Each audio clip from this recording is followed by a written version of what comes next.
Alors, qu'est-ce qu'on regarde aujourd'hui sur Aroc TV? 1, 2, 3.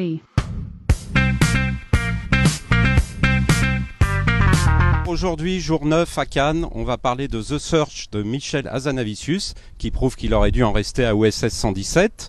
On va parler du film d'André Téchiné, L'homme qu'on aimait trop, fraîchement accueilli à Cannes mais chaudement accueilli aux Inrock. Et enfin, on passe une interview de l'acteur de The Rover, un acteur débutant qui s'appelle Robert Pattinson. Oh man!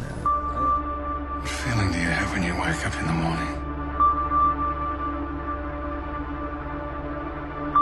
When your feet touch the floor? Alors The Rover, c'est un film australien réalisé par David Michôd. En fait, c'est son deuxième film. Il avait déjà fait Animal Kingdom il y a 3-4 ans, qui était un film qui avait vachement marqué les esprits. Et là, il revient avec une espèce de western légèrement futuriste qui se passe dans l'outback, donc dans le désert australien.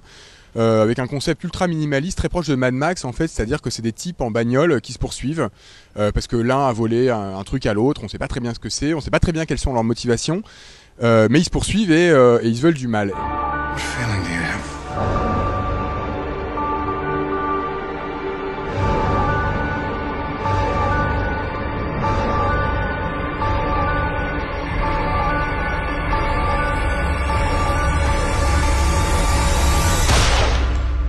Par ailleurs, le film a une dimension politique qui m'a parlé. En fait, il imagine ce que serait l'Australie dans quelques années si on continue sur la pente capitaliste actuelle, c'est-à-dire une espèce de terra incognita complètement gouverné par les mafias, l'armée et quelques paumés locaux qui tentent de gérer leur vie comme ils peuvent. The area where the film's set, I don't think it's supposed to be how the whole world is. Like, I mean, they're still like these guys are still out like in the middle of nowhere. I mean, it's out where they're mining. I mean, nothing has ever been there where we're shooting. It's just, it's in the middle of the desert. But I think it's just the kind of, I think that fragility where, where people have just lost respect for government and then it just completely collapses. I think it could very easily happen.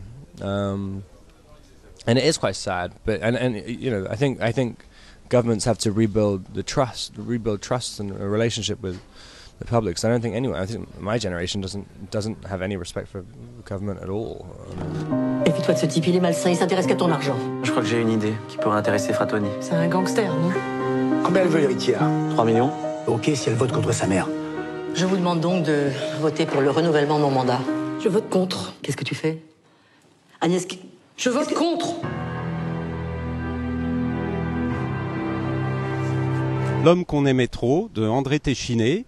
Le film a été reçu assez fraîchement et moi je l'aime beaucoup. C'est inspiré de la célèbre affaire judiciaire Agnelet.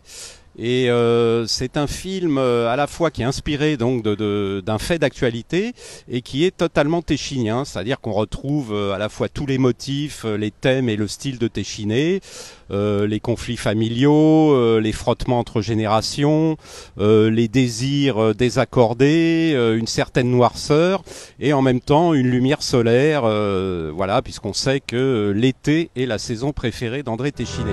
Je te demande pardon. Maintenant, je veux un sourire. Un vrai.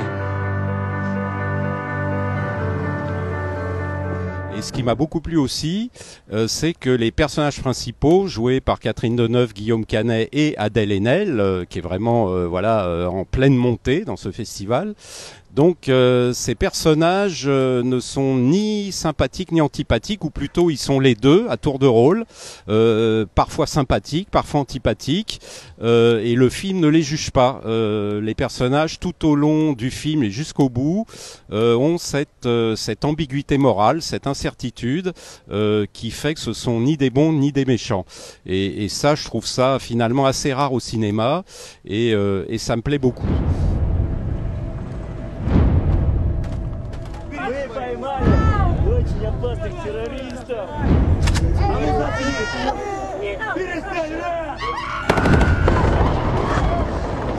The Search, qui est le nouveau film de Michel Hazanavicius, le réalisateur de The Artist, qui avait triomphé ici il y a quelques années, et qui avait fait aussi les OSS 117 avant, avec Jean Dujardin.